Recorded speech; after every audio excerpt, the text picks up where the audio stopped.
May kakaibang ginagawa ang mga amo ko sa akin at dahil dun, nakulong ako. Pero yun naman ang naging dahilan bakit kami ngayon yumaman.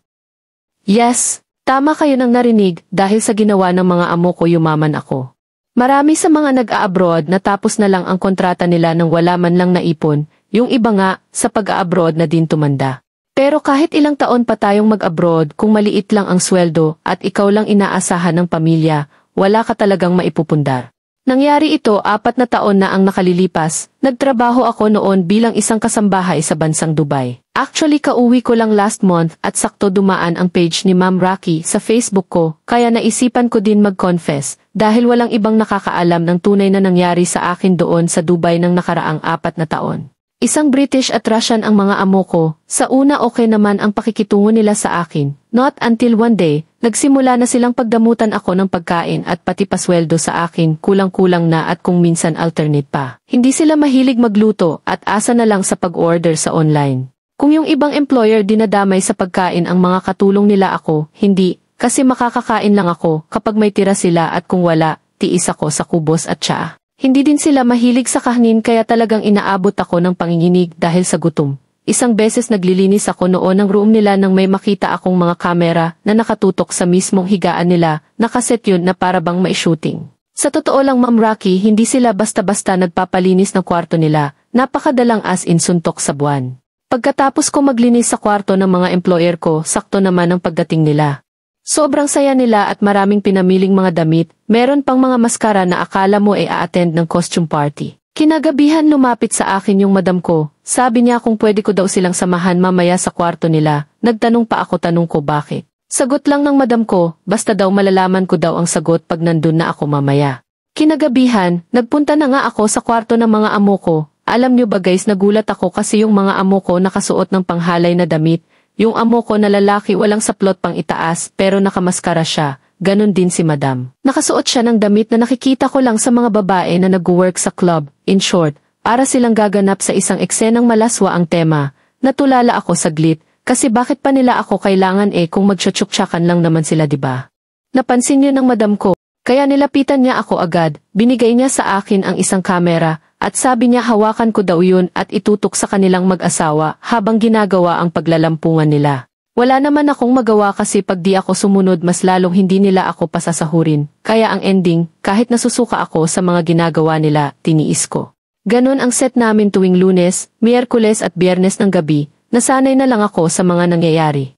Isang umaga ng Saturday, masaya ang mga amo ko, narinig ko yung pag-uusap nila na malaki daw ang kinita ng video nila. Nakuryos ako sa nalaman ko, napaisip ako na anong video yung pinag-uusapan nila na malaki daw ang kinita nila, naisip ko pa nga noon na, mga vlogger ba sila, or mga YouTuber. Dumaan pa ang mga araw, naglilinis ako noon sa taas nang makita kong naka-open ang laptop ni Sir, tinignan ko yun saglit at nagulat talaga ako sa nakita ko. Puro yun video nila at iba pang tao, una kaagad pumasok sa isip ko na baka nagbebenta sila ng mga video ng kalaswaan nila. Di ko na ulit yun pinansin at naglinis na ulit ako. Isang buwan pa ulit ang dumaan na ganun ang rotation ko. Pinag-aralan ko ang mga galaw nila at kung saan sila kumukuha ng pera.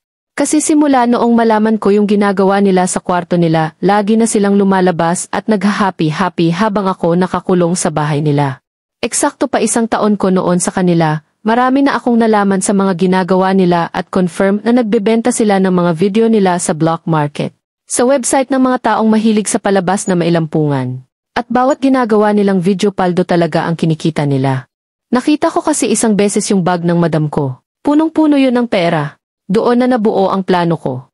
Isang gabi ng Friday magiging videographer na naman nila ako. Pero this time, medyo garapal ang gagawin nila dahil may mga aparato silang gagamitin at lahat yun nakahanda sa higaan.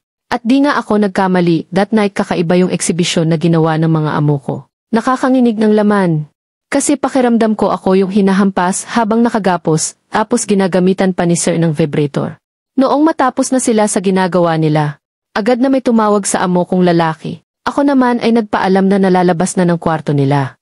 Pero bago ako lumabas ng kwarto nila nasulyapan ko yung bag ng amo kong babae, ang daming pera sa loob noon. Dumiretso ako ng kusina, kasi natuyo talaga ang lalamunan ko sa haba ng session na ginawa ng mga amo ko.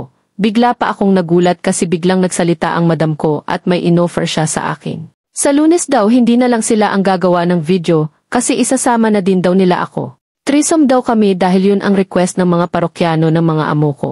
Natulala ako kasi bakit nila ako idadamay dun tinitiis ko na nga lang yung kababuyan nila tapos isasali pa ako.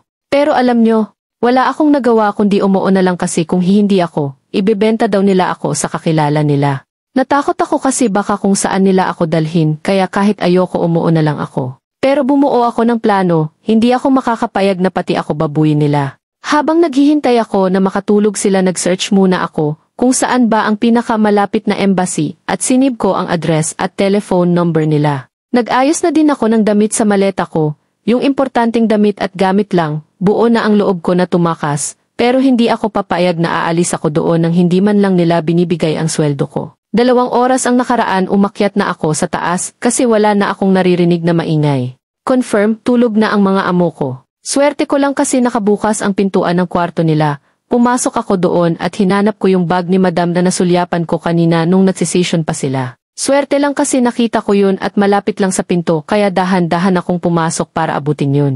Magkahalong kaba at takot yung naramdaman ko that time. Pero kailangan kong magpakatatag kasi kung hindi, pagpepiestahan ako ng mga amo ko pag nagkataon.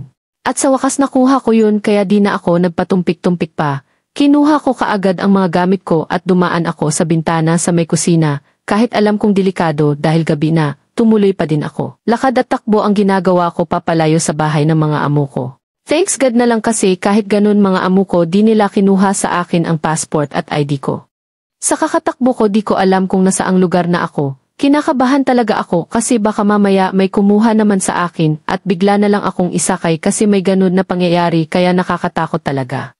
Di nagtagal nakahanap din ako ng mataong lugar parang mini plaza yun. May mga tindahan ng ginto, mga tindahan ng sandwich at kung ano-ano pa. Parang night market ang datingan niya kasi kahit hating gabi na marami pa ding tao. Naisip ko na doon muna magpalipas ng gabi, humanap lang ako ng mataong pwesto para kahit paano mapanatag ako. Kasi hindi ako nag-iisa although hindi naman nila ako kilala at ganun din ako sa kanila at least alam ko na may tao pa sa paligid ko. Ganun ang setup ko hanggang mag-umaga. Nilibot ko yung buong lugar at naghanap ako ng money remittance. Kailangan kong mapadala agad ang pera sa pamilya ko bago pa may mangyari sa akin dito. Awa naman ng Diyos nakakita ako, hindi lang isa kundi 3, lahat yun hinulugan ko ng pera, pati bank account ko hinulugan ko din, halos mabilis lang ang mga naging kilos ko para makahanap ng money remittance dahil may araw naman na. Mas makakagalaw ako ng maayos dahil tanghali pa ang gising ng mga amo ko, kaya habang may oras panid ko nang maidispose lahat ng pera.